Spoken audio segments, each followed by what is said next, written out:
You can just take that back, boy. This order, given by me to Cecil Jacobs, was the beginning of a rather thin time for Jim and me. My fists were clenched, and I was ready to let fly. Atticus had promised me he would wear me out if he ever heard of me fighting any more. I was far too old and too big for such childish things, and the sooner I learned to hold in, the better off everybody would be. I soon forgot. Cecil Jacobs made me forget. He had announced in the schoolyard the day before that Scout Finch's daddy defended niggers. I denied it, but told Jim. What'd he mean saying that, I asked. Nothing, Jim said. Ask Atticus. He'll tell you. Do you defend niggers, Atticus? I asked him that evening. Of course I do. Don't say nigger, Scout. That's common. It's what everyone at school says. From now on, it'll be everyone less one. Well, if you don't want me to grow up talking that way, why do you send me to school? My father looked at me mildly, amusement in his eyes. Despite our compromise, my campaign to avoid school, he continued, in one form or another, since my first day's dose of it, in beginning of last September, had brought on sinking spells, dizziness, and mild gastric complaints. I went so far as to pay a nickel for the privilege of rubbing my head against the head of Miss Rachel's cook's son, who was afflicted with a tremendous ringworm. It didn't take, but I was worrying another bone. Do all lawyers defend Negroes, Atticus? Of course they do, Scout. Then why did Cecil say you defended niggers? He made it sound like you were running us still. Atticus sighed. I'm simply defending a Negro. His name's Tom Robinson. He lives in that little settlement beyond the town dump. He's a member of Calpurnia's church, and Cal knows his family well. She says they're clean living folks. Scout, you aren't old enough to understand some things yet, but there's been some high talk around town to the effect that I shouldn't do much about defending this man. It's a peculiar case. It won't come to trial until summer session. John Taylor was kind enough to give us a postponement. If you shouldn't be defending him, then why are you doing it? For a number of reasons, said Atticus. The main one is, if I didn't, I couldn't hold my head in town. I couldn't represent this county in the legislature. I couldn't even tell you or Jim not to do something again. You mean if you didn't defend that man, Jim and me wouldn't have to mind you anymore? That's about right. Why? Because I can never ask you to mind me again. Scout, simply by the nature of the work, every lawyer gets at least one case in his lifetime that affects him personally. Because I can never ask you to mind me again. Scout, simply by the nature of the work, every lawyer gets at least one case in his lifetime that affects him personally. This one's mine, I guess. You might hear some ugly talk about it at school, but do one thing for me if you will. You just hold your head high and keep those fists down. No matter what anybody says to you, don't you let him get your goat. Try fighting with your head for a chance. It's a good one, even if it does resist learning. Atticus, are we going to win it? No, honey. Then why? Simply because we were licked 100 years before we started is no reason for us to not try to win, Atticus said. You sound like Cousin Ike Finch, I said. Cousin Ike Finch was Macomb County's sole surviving Confederate veteran. He wore a General Hood-type beard of which he was inordinately vain. At least once a year, Atticus, Jim, and I called on him, and I would have to kiss him. It was horrible. Jim and I would listen respectfully to Atticus and Cousin Ike rehash the war. Tell you, Atticus, Cousin Ike would say, the Missouri Compromise was what licked us, but if I had to go through it again, I'd walk every step of the way there and every step back just like I did before, and furthermore, we'd whip 'em this time. Now in 1864, when Stonewall Jackson came around by, beg your pardon, young folks, old Blue Light was in heaven then, God rest his saintly brow. Come here, Scout, said Atticus. I crawled into his lap and tucked my head under his chin. He put his arms around me and rocked me gently. It's different this time, he said. This time we aren't fighting the Yankees. We're fighting our friends. But remember this, no matter how bitter things get, they're still our friends, and this is still our home. With this in mind, I faced Cecil Jacobs in the schoolyard next day. You gonna take that back, boy? You gotta make me first, he yelled. My folks said your daddy was a disgrace and that nigger ought to hang from the water tank. I drew a bead on him, remembering what Atticus had said, then dropped my fists and walked away. Scout's a coward, ringing in my ears. It was the first time I ever walked away from a fight. Somehow, if I fought Cecil, I would let Atticus down.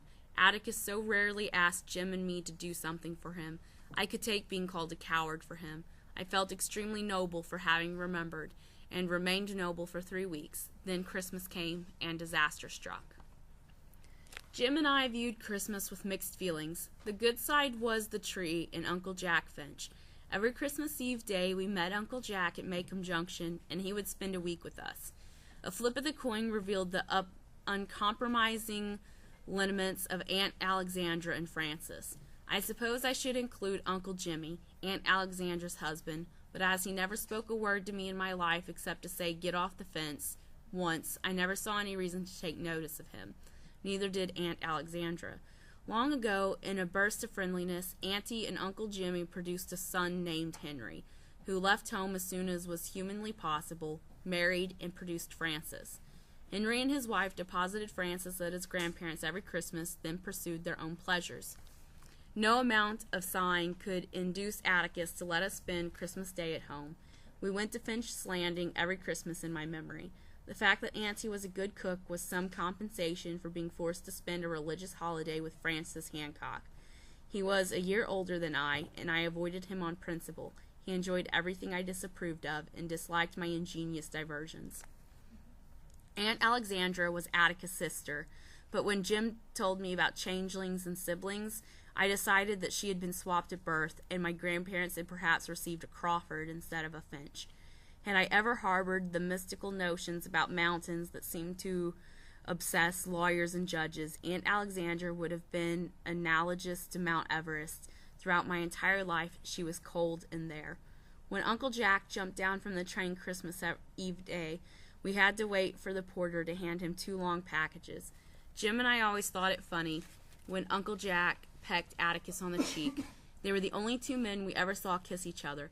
Uncle Jack shook hands with Jim and swung me high, but not high enough. Uncle Jack was a head shorter than Atticus, the baby of the family. He was younger than Aunt Alexandra. He and Auntie looked alike, but Uncle Jack made better use of his face. We were never wary of his sharp nose and chin. He was one of the few men of science who never terrified me, probably because he never behaved like a doctor. Whenever he performed a minor service for Jim and me, as removing a splinter from a foot, he would tell us exactly what he was going to do, give us an estimation of how much it would hurt, and explain the use of any tongs he employed. One Christmas, I lurked in corners nursing a twisted splinter in my foot, permitting no one to come near me.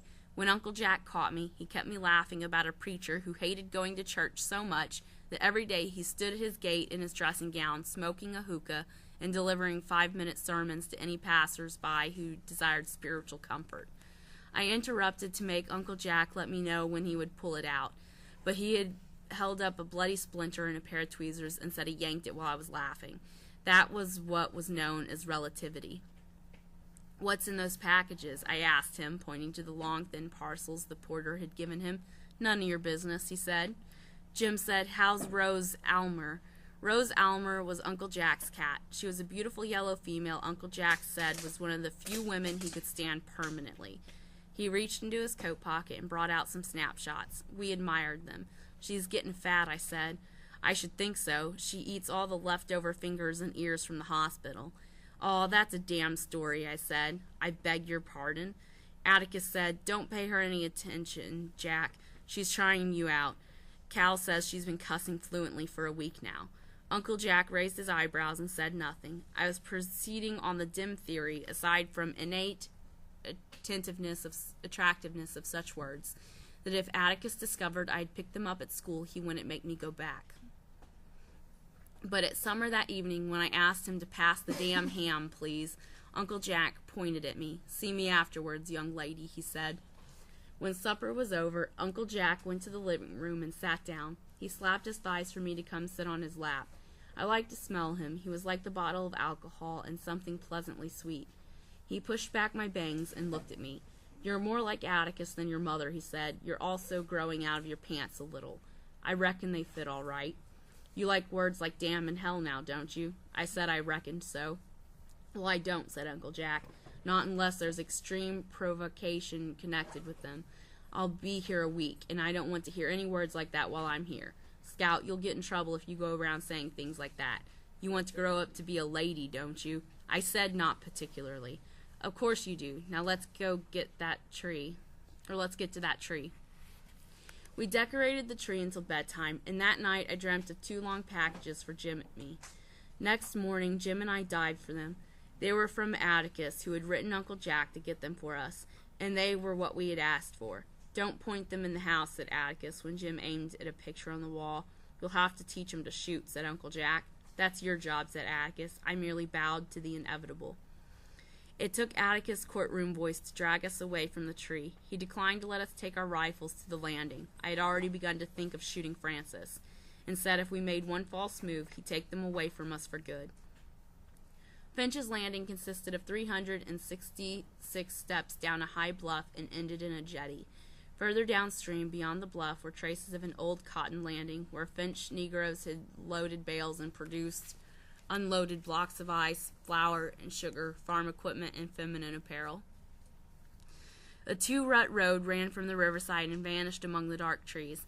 At the end of the road was a 2-storied white house with porches circling it upstairs and downstairs. In his old age, our ancestor Simon Finch had built it to please his nagging wife, but with the porches all reassembled to ordinary houses of its era ended.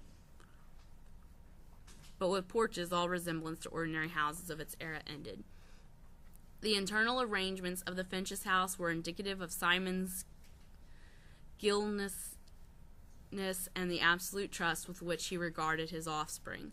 There were 6 bedrooms upstairs, 4 for the 8 female children, 1 for Welcome Finch, the sole son, and 1 for visiting relatives. Simple enough, but the daughters' rooms could be reached only by one staircase. Welcome's room and the guest room only by another.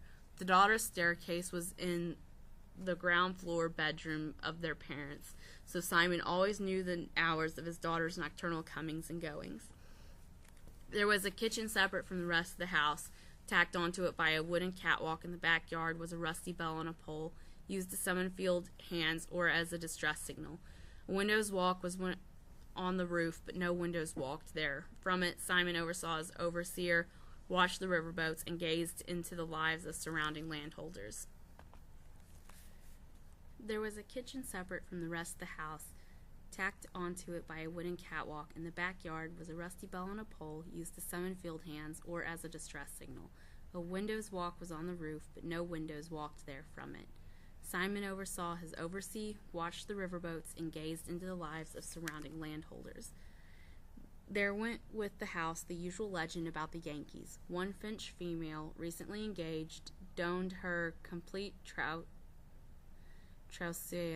to save it from raiders in the neighborhood. She became stuck in the door to the daughter's staircase, but was doused with water and finally pushed through. When we arrived at the landing, Aunt Alexandra kissed Uncle Jack. Francis kissed Uncle Jack. Uncle Jimmy shook hands silently with Uncle Jack. Jim and I gave our presents to Francis, who gave us a present. Jim felt his age and gravitated to the adults, leaving me to entertain our cousin. Francis was 8 and slicked back his hair. "What'd you get for Christmas?" I asked politely. "Just what I asked for," he said.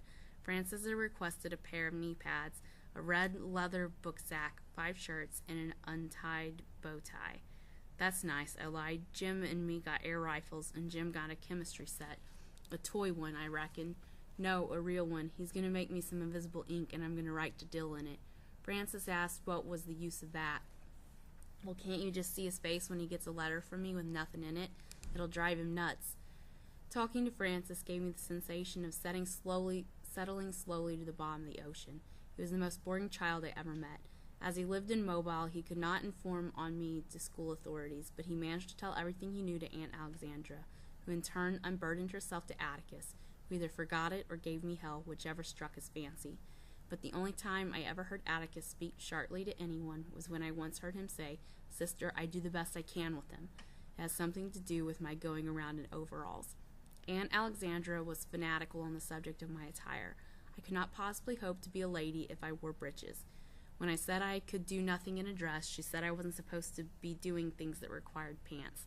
Aunt Alexandra's vision of my deportment involved playing with small stoves, tea sets, and wearing the Ada pearl necklace she gave me when I was born. Furthermore, I should be a ray of sunshine in my father's lonely life. I suggested that one could be a ray of sunshine in pants just as well, but Auntie said that one had to behave like a sunbeam, and I was born good but had grown progressively worse each year. She hurt my feelings and set my teeth permanently on edge, but when I asked Atticus about it, he said that there was already enough sunbeams in the family, and to go on about my business. He didn't mind me much the way I was. At Christmas dinner, I sat at the little table in the dining room. Jim and Francis sat with the adults at the dining table. Auntie had continued to isolate me long after Jim and Francis graduated to the big table. I often wondered what she thought I'd do, get up and throw something. I sometimes thought of asking her if she would let me sit at the big table with the rest of them, just once. I would prove to her how civilized I could be. After all, I ate at home every day with no major mishaps. When I begged Atticus to use his influence, he said he had none. We were guests. We sat where she told us to sit. He also said Aunt Alexandra didn't understand girls much. She'd never had one. But her cooking made up for everything. 3 kinds of meat, summer vegetables from her pantry shelves, peach pickles, 2 kinds of cake, and ambrosia constituted a modest Christmas dinner.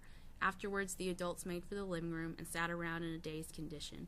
Jim lay on the floor, and I went to the backyard. Put on your coat, said Atticus dreamily, so I didn't hear him.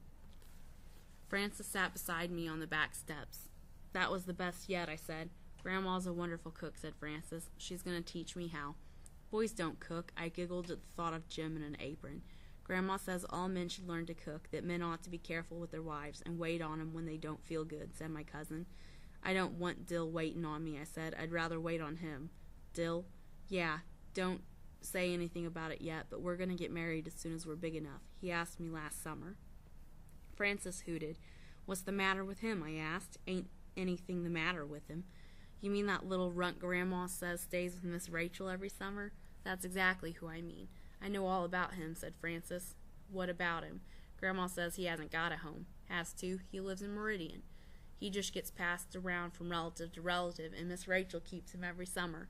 Francis, that's not so. Francis grinned at me. You're mighty dumb sometimes, Jean Louise. Guess you don't know any better, though. What do you mean?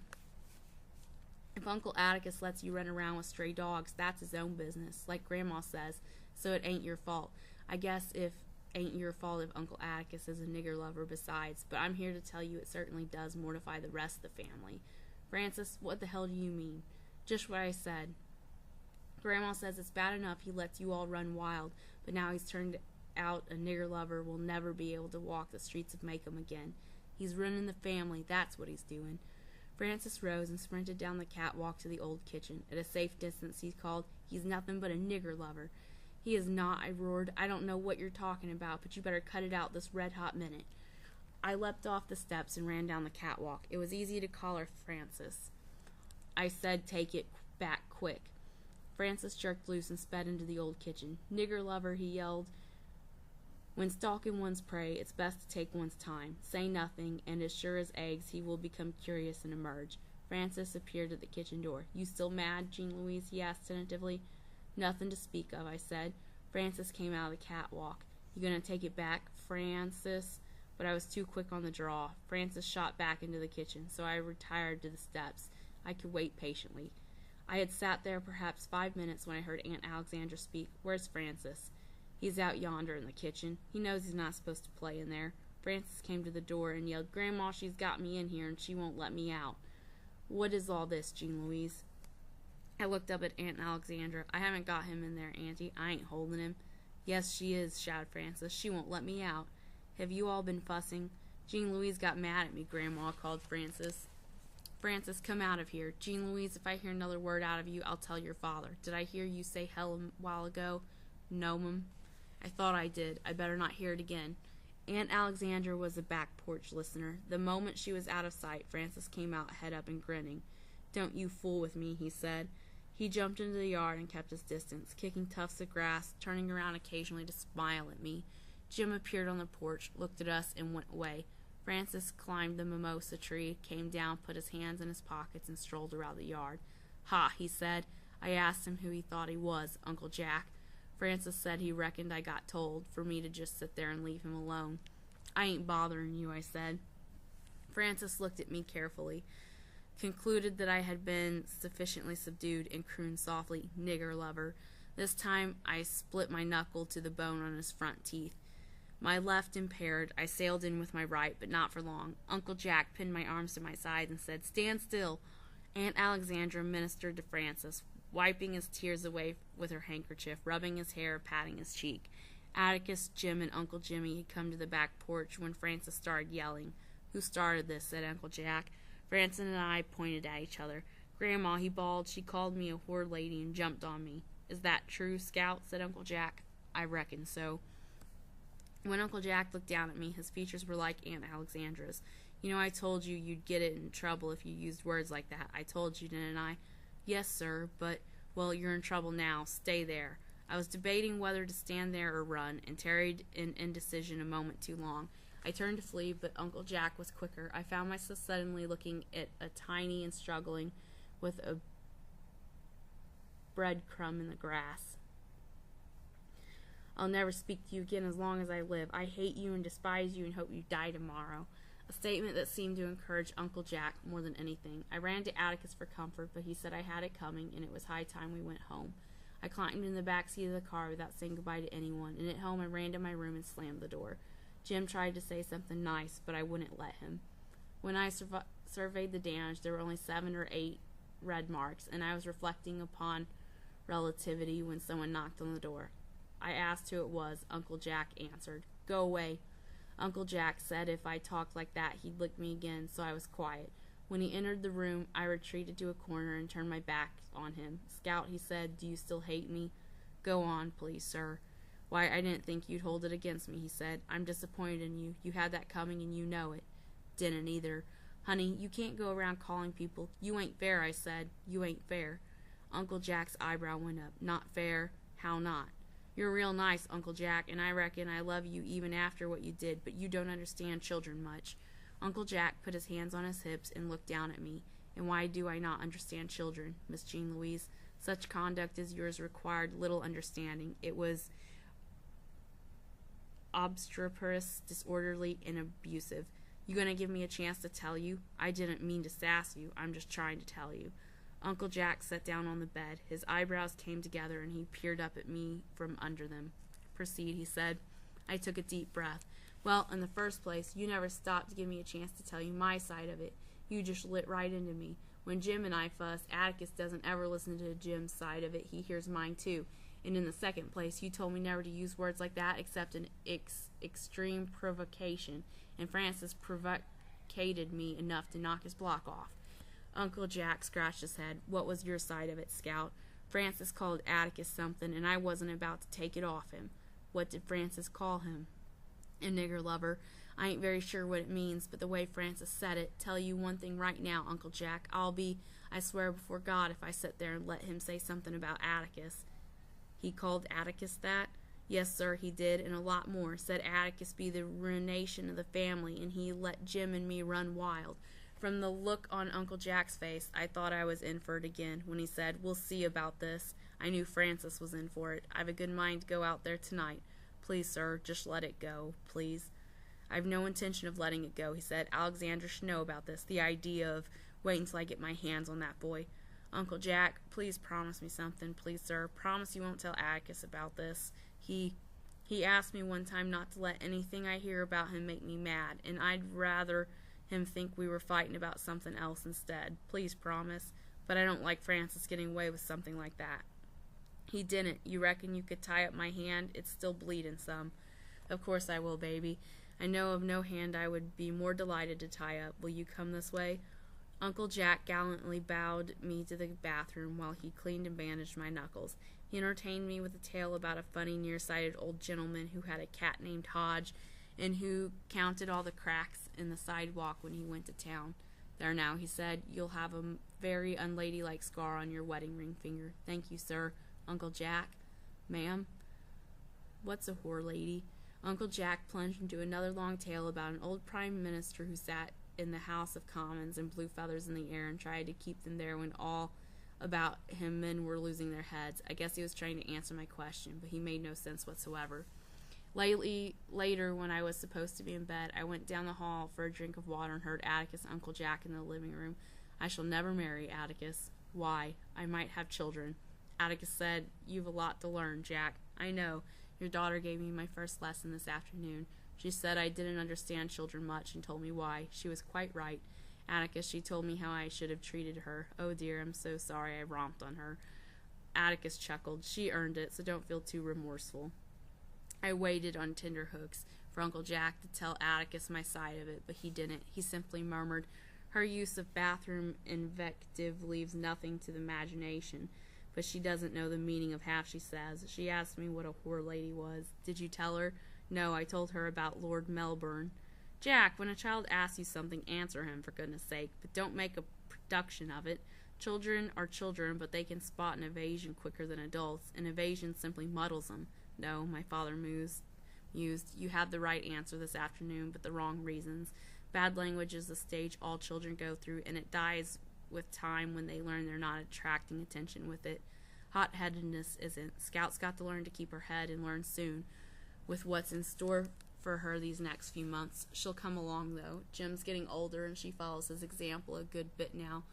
All she needs is assistance sometimes. Atticus, you've never laid a hand on her. I admit that. So far, I've been able to get by with threats. Jack, she minds me as well as she can. Doesn't come up to scratch half the time, but she tries." "That's not the answer," said Uncle Jack. "No, the answer is she knows I know she tries. That's what makes the difference. What bothers me is that she and Jim will have to absorb some ugly things pretty soon. I'm not worried about Jim keeping his head, but Scout'd just as soon jump on someone as look at him if her pride's at stake." I waited for Uncle Jack to break his promise. He still didn't.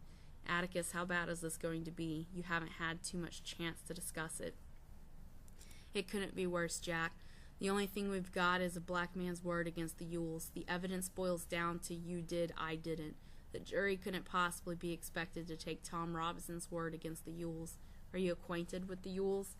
Uncle Jack said yes, he remembered them. He described them to Atticus, but Atticus said, "You're a generation off. The present ones are the same, though. What are you going to do then?" "Before I'm through, I intend to jar the jury a bit. I think we'll have a reasonable chance on appeal, though. I really can't tell at this stage, Jack. You know, I'd hoped to get through life without a case of this kind, but John Taylor pointed at me and said, 'You're it. Let this cup pass from you, eh?' Right, but do you think I could face my children otherwise? You know what's going to happen as well as I do, Jack, and I hope and pray I can get Jim and Scout through it without bitterness, and most of all without catching Macomb's usual disease. Why reasonable people go stark raving mad when anything involving a Negro comes up is something I don't pretend to understand. I just hope that Jim and Scout come to see me for their answers instead of listening to the town. I hope they trust me enough. Jean Louise?" My Scout jumped. I stuck my head around the corner. "Sir, go to bed." I scurried to my room and went to bed. Uncle Jack was a prince of a fellow not to let me down, but I never figured out how Atticus knew I was listening, and it was not until many years later that I realized he wanted me to hear every word he said.